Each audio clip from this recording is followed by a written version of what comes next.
Psachim, Daf, Ayin Aleph, Hamoud Bet, bonjour à vous tous. J'espère que vous vous portez bien. Eh bien, aujourd'hui, nous allons reprendre la question de Rav Yosef contre Rav Kahana. Rav Kahana nous avait dit que les parties qu'on doit brûler, les graisses qu'on doit brûler du Korban Chagiga du 15, eh bien, dès qu'elles ont passé la nuit, donc du 16, le matin, il faut les brûler. Ça voudrait dire qu'on n'a qu'un jour, puisqu'on peut les manger le jour même, mais le matin, ils sont déjà plus valables, donc il faut les brûler. Et d'où je sais ça? Parce qu'il y a écrit Lo yalin chelev chagiat boker. Il ne faut pas la laisser jusqu'au matin. Il ne faut pas laisser les graisses jusqu'au matin. Et juste après, il écrit Reshit bikurat matera. Reshit, ça veut dire au début. Donc on fait le lien, on dit jusqu'au matin. Reshit, le premier matin. C'est-à-dire le premier matin après le jour même. Le jour le 15, donc le premier matin, le matin du 16. Rav Yosef lui a posé une question, on n'a pas compris la question. Alors, 3 lignes avant la fin, Marava, Rav Yosef Ari Kakashali. Voici la question de Rav Yosef. Je vais vous l'expliquer. Mi kamidei lutana le basar, lo reshit. Est-il possible que pour la manger, pour la permission de manger le korban, la viande du korban, la chair du korban, de la manger, on sait qu'on a un seul jour. Et que le lendemain matin, elle est plus valable. Alors si déjà pour manger, on n'a pas besoin de dire réchit, même sans le réchit, le fait que on a dit ad boker jusqu'au matin, ça veut dire le matin, c'est le premier matin. Sans dire réchit, sans préciser. Rav Kahana les imourines by réchit, et même Rav Kahana lui voudrait que pour les imourines, c'est-à-dire pour les graisses qu'on apporte sur le misbeach, on ait besoin de mettre réchit, mais c'est évident. Si déjà la viande, je ne peux pas la manger, alors c'est sûr que je ne peux pas approcher à Hachem.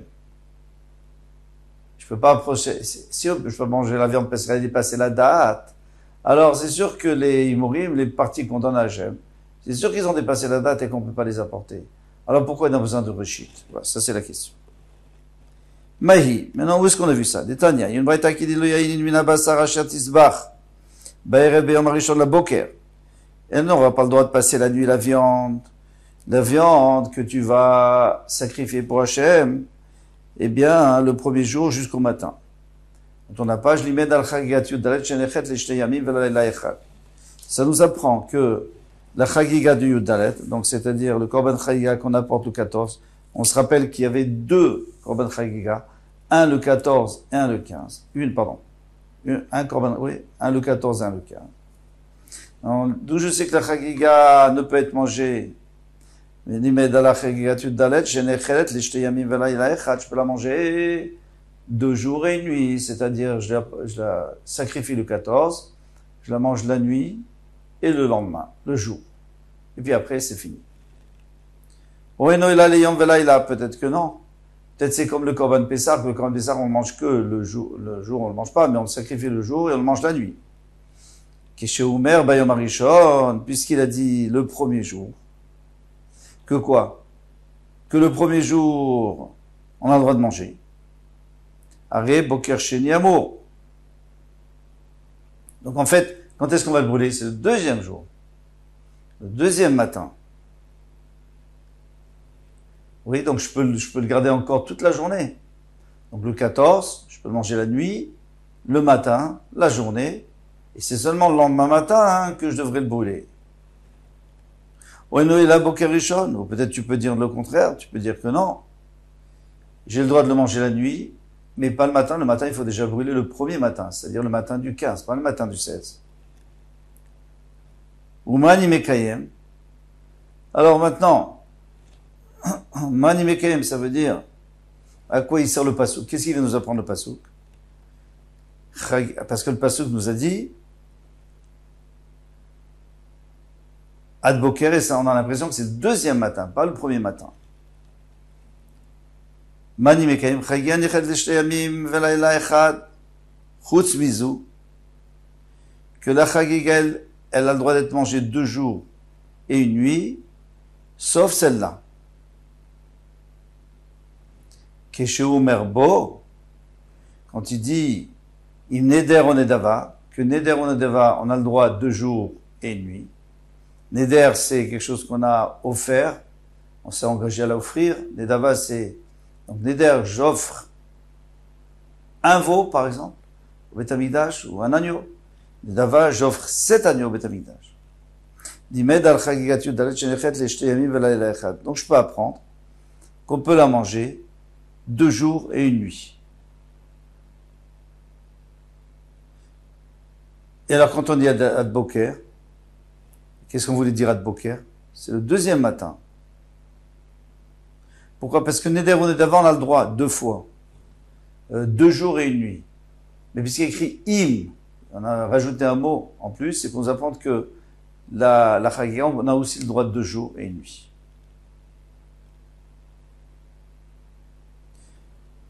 Bon, alors on a essayé de tourner dans tous les sens les possibilités. Au début, on a dit certainement un seul jour et une nuit. Après, on avait, en fin de compte, c'est un jour, c'est une nuit et 2 jours. Maintenant, on revient sur ce qu'on a dit. Qu'est-ce que tu as essayé de dire? Ouais, non, il a boker rishon. Peut-être que c'est que le premier matin qu'il faut brûler, donc c'est-à-dire que tu as que un jour et une nuit. Amrat, que je omer beyom harishon, ari boker sheni amo. Puisque tu as dit, Beyom Harishon, qu'on peut le manger le premier jour. Donc, quand est-ce qu'on va le brûler? Le deuxième jour, pas le premier jour. Donc, on peut le manger Yom Harishon, c'est-à-dire le 15, et je dois le brûler que le 16. Achikama. Alors, dans ce cas-là, il n'y a aucun problème. Il n'y a plus aucun problème. Alors, c'est évident. Presque la Gemara, elle cherche à dire peut-être qu'il n'y a qu'un seul jour. Et non, peut-être il y a 2 jours. Et puis finalement, il y a 2 jours. Mais c'est évident qu'il y a 2 jours. Puisqu'on te dit que tu peux le manger un jour. Et tu le brûles pas ce jour-là. Alors tu le brûles le jour à venir. Donc tu as 2 jours finalement. Puisqu'on l'a fait la veille. Alors il répond, il dit à Chikamar, non. On va utiliser le pasouk d'une autre manière. Peut-être que le pasouk parle de 2 chagigot. Parce qu'on sait très bien qu'on a 2 korban chagiga. Le korban chagiga du 14 et du 15, comme on l'a déjà dit. Echad chagiga yud-dalet, vechad chagiga yud-tetvav. Une chagiga du 14, une du 15. Vezou les bokra, vezou les bokra. Alors il est vrai que la Torah nous a dit qu'on a 2 jours. Mais bien sûr, pour celle du 14, tu as un jour. Et pour celle du 15, tu as un jour. Donc celle du 14, tu la brûles le 15 du matin. Et celle du 15, tu la brûles le 16 au matin. Donc il y a 2 jours, c'est vrai, mais il y a 2 jours pour les 2 en même temps. Voilà, ça c'était la avamina, ça c'est ce qu'on voulait dire. Hadar Amar, il a changé d'avis, il a dit non. Il a des kaimalan. Chagiga nechelet l'shtiyamim velayla achat.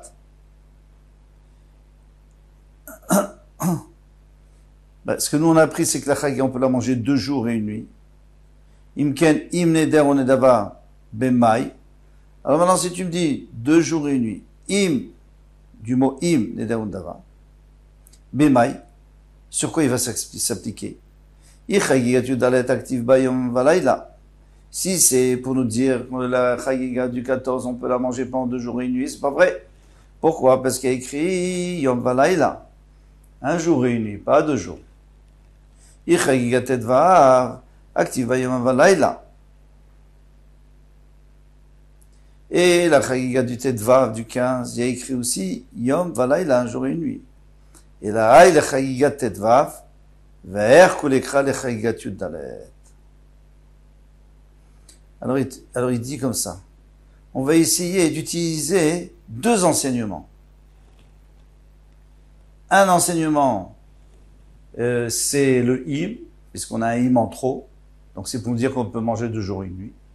Et un autre enseignement est écrit ad boker, c'est pour dire qu'il y a 2 jours. Eh bien, il y en a un qu'on va utiliser pour la chagiga du 14, et un qu'on va utiliser pour la chagiga du 15.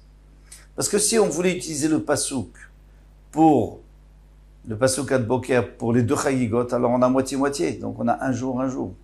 Mais puisqu'on utilise le pasouk, puisqu'on a 2 psukim maintenant, donc un pasouk qu'on utilise pour ad boker, on utilise pour la chagiga du 15, Vaer, et l'autre c'était quoi? C'était, et là, Haï le Chagigat Tedvav, le im en trop dans Neder Undava, c'est pour vous apprendre que comme Neder Undava on peut faire 2 jours et une nuit, celle du 15 on peut aussi 2 jours et une nuit. Vaer, et le pasouk qui dit Ad Boker, c'est-à-dire 2 jours et une nuit, Kulek Kra le Chagigat Yudalet, c'est entièrement pour la Yudalet et on ne partage pas en deux comme on voulait faire. Donc on peut apprendre ici que la Chagigat du 14 on peut la manger 2 jours et une nuit. Tama, la Gemara demande Tama dirtiv be'omarishon la boker, puisqu'il est écrit le premier jour, le matin. Les maï boker, boker sheni. Puisqu'on peut le manger toute la journée. Donc quand tu me dis le boker, c'est le lendemain matin. Tu vas pas la brûler le jour où tu peux le manger quand même. Ha kol echad dirtiv boker stama boker rishon. Mais quand il y a écrit normalement boker, c'est boker rishon. Ve'afalgav velo katav bereshit.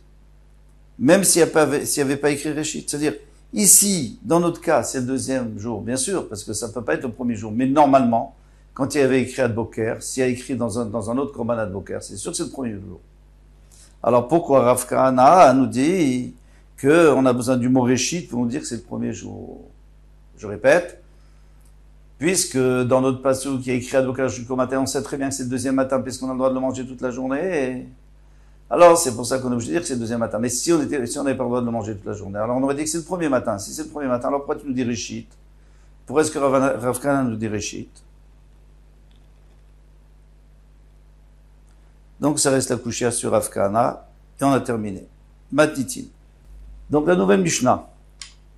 A Pesach Shechato Shel Lishmo. Alors maintenant, il y a quelqu'un, un coin, il va se tromper.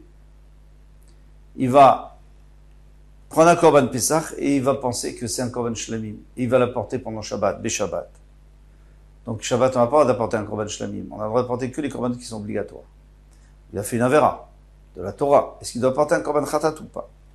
Chayav alav khatat, bien sûr, il doit apporter un korban khatat. Tu as le droit de faire un shlamim pendant Shabbat. Ah, tu savais pas, d'accord, tu t'es trompé, alors tu vas pas avoir d'un korban khatat. Korban khatat, c'est pour celui qui a fait sans intention, il a fait une avera. Maintenant, le contraire. J'avais un korban shlamim, et c'était Rev Pesach, et c'était Shabbat, et je pensais que c'était un korban Pesach. Et bien, à ce moment-là, je l'ai apporté en tant que korban Pesach. Il vaut rien.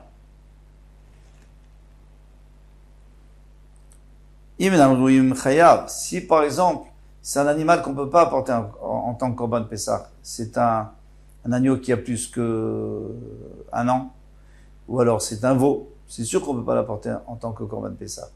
Donc moi, c'est une grosse négligence. Ah, là, c'est sûr que j'apporte un korban Khatat. Chayav. Oui, mais maintenant, si c'est un agneau qui a moins qu'1 an, donc il est valable pour un korban Pesach. Rabbi Eliezer Mechayev Khatat, Rabbi Eliezer Mechayev Khatat, Rabbi Yoshua Poter, en pato. Parce qu'il dit que moi, en fin de compte, je voulais faire une mitzvah. J'étais sûr que c'était un korban Pesach, donc je voulais faire un korban Pesach. Finalement, j'ai apporté un korban shlamim, c'est interdit Shabbat, mais j'ai quand même fait une petite mitzvah. Donc, pas de tour de Khatat. Là-dessus, ils vont pas être d'accord. Rabbi Eliezer, Rabbi Yoshua, ils vont se disputer jusqu'à la fin de la Mishnah.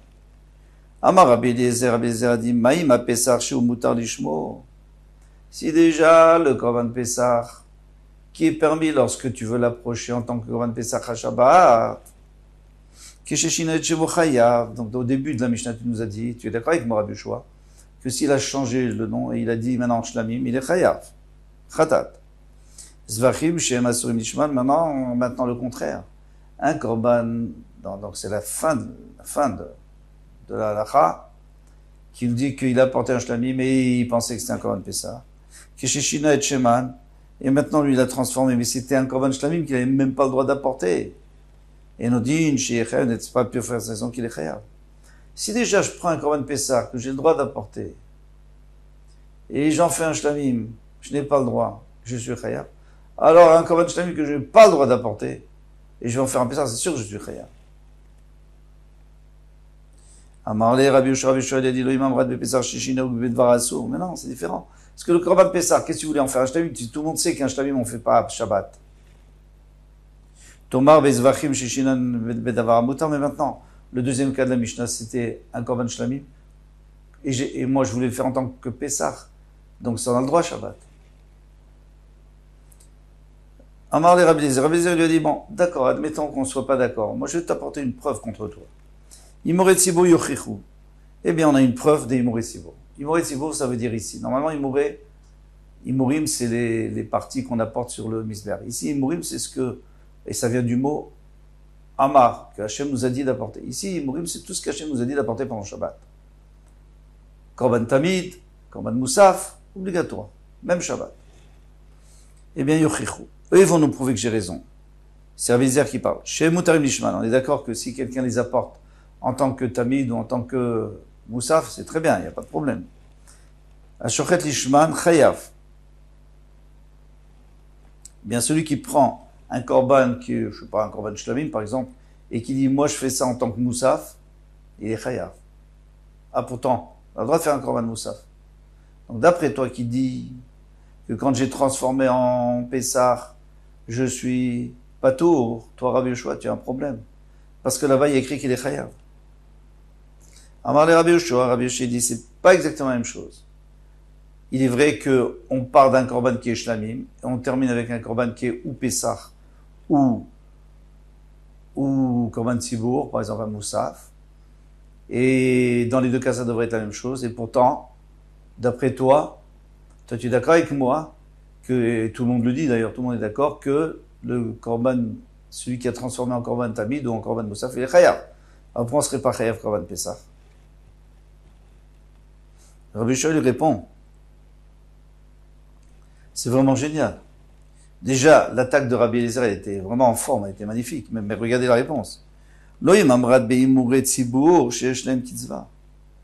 dit, mais le korban tzibour, toi, tu es un Kohen, tu viens ici, enseigne-toi. Est-ce qu'on a déjà fait le korban moussaf? Est-ce qu'on a déjà fait le korban tamid? Qu'est-ce qu'il y a? Tu crois qu'il n'y a que toi? Donc, quand tu as pris un korban, tu as dit, ça c'est un korban tamid, mais qui dit? Non, va que tu es chayav. Parce qu'il y a Shem Kitzvah, il y a une limite. Il y en a quoi? Il y a deux Tamid et deux Moussaf. Tomar Bepessar Shen Kitzvah. Mais tu peux pas dire la même chose pour le Korban Pessah, où il n'y a pas de limite. Le Kohen vient, il voit un Korban, il est sûr que c'est un Korban Pessah. Il y a des milliers de Korbanot de Pessah. On ne me dit pas que c'est déjà fait. Il y en a toujours, il y a toujours d'autres personnes qui viendront. Donc, voilà la réponse de Rabbi Yoshua. Et il dit qu'on n'apporte pas un korban khatat parce que le Kohen ne pouvait pas tellement savoir. Il pouvait savoir, mais bon, il était au sek be mitzvah, il s'occupait d'une mitzvah, finalement. Bon. Rabbi Meir Omer. Rabbi Meir, lui, il vient rajouter là-dessus. Afashochet Hashem imouret tzibour patour. Il dit, mais non. C'est pas vrai ce que vous dites, ni Rabbi Eliezer. C'est pas vrai ce que vous dites, Rabbi Eliezer. Ce que tu dis. Parce qu'imouret tzibour, et peut-être même Rabbi Yoshua. Parce qu'imouret tzibour, quelqu'un qui prend un korban et qui dit, moi, je vais en faire un tamid, il est patour.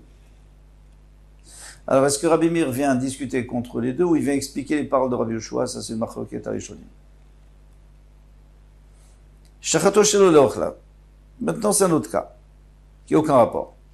Il a pris un korban Pessah, mais ce korban Pessah, ceux qui l'ont apporté, c'est des gens qui ne peuvent pas manger, ils sont malades ou âgés, ils ne peuvent pas en manger un kazaït.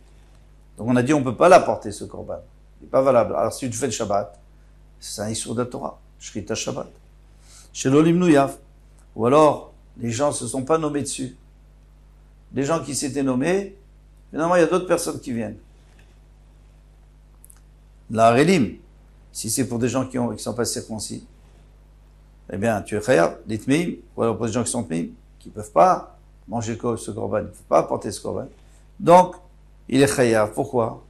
Le Kohen est chayav, pourquoi? Parce qu'il a apporté un korban qui est caduc, un korban qui n'est pas valable, et c'est Shabbat aujourd'hui. Le Rav et chez le Rav aussi, c'est une partie du groupe peuvent manger, une partie ne peuvent pas manger. Ça, c'est pas grave, on avait dit c'est cachère. Donc il est pas tôt. Les mnuyav et chez le mnuyav, si c'est pour ceux qui se sont nommés et ceux qui ne sont pas nommés, aussi c'est bon. Les moulines velarinim pour les gens circoncis et aussi pour les gens qui ne le sont pas. L'atmim velatéorim pour ceux qui sont impurs et ceux qui sont purs. Pas tôt, il est pas tôt. Shechatov nimtsa ba'almum. Maintenant, il a fait la shrita et finalement il a vu qu'il y avait un défaut. Alors chayav, bien sûr qu'il est chayav, parce qu'on ne peut pas faire un korban qui a un défaut, et tu savais très bien, tu avais une obligation, pardon, tu avais une obligation, on a une obligation de vérifier le korban avant de le faire. Ça s'appelle bikou, de le vérifier. Il n'a pas fait, eh bien, tant pis pour lui, il est chayav. Shechatovin imsa trefa. Maintenant, s'il a trouvé qu'il était tréfa, il était inviable, ce korban. Besséter, patour. Si c'était dans un endroit caché. Par exemple, il a fait la shrita, il a dépecé, et il a vu qu'à l'intérieur, il y avait un trou dans le poumon. Ou alors, un endroit qu'on ne pouvait pas voir. Alors là, c'est en honnête, c'est un cas de force majeure, c'est pas du tout une négligence, il ne pouvait pas le savoir. Maintenant, lui, il a fait la shrita, parce qu'on lui a apporté. Il y avait des personnes qui lui ont apporté un korban, je t'en prie, fais la shrita. Et puis, à la dernière minute, ils se sont, ils ont changé d'avis, ils ont dit, nous, on mangera autre chose, on va pas manger ce korban. On l'a trouvé meilleur. Mais ils n'ont pas dit. Au Shemetou, ou alors ils sont niftarim, ils sont morts. Donc maintenant, il n'y a plus de propriétaire, on n'a pas le droit de faire ce korban Shabbat. On n'a pas le droit de faire ce korban du tout. Au Shenitmeu, ou alors ils sont devenus Tmeim d'un seul coup. Eh bien, Patour, il venait chez Shachat Bershut, parce que lorsqu'il a fait la Shrita, il avait le droit. On lui a dit, vas-y, fais la Shrita. Il avait le droit. Après, il ne peut pas savoir ce qui se passe entre temps. Il ne peut pas rester. Il n'a pas une caméra pour surveiller les propriétaires et avec un micro pour savoir ce qu'ils disent quand même. Lui, il est en train de travailler maintenant, il est au Beth Amikdash. Kol Touf, à demain, Bezrat Hashem.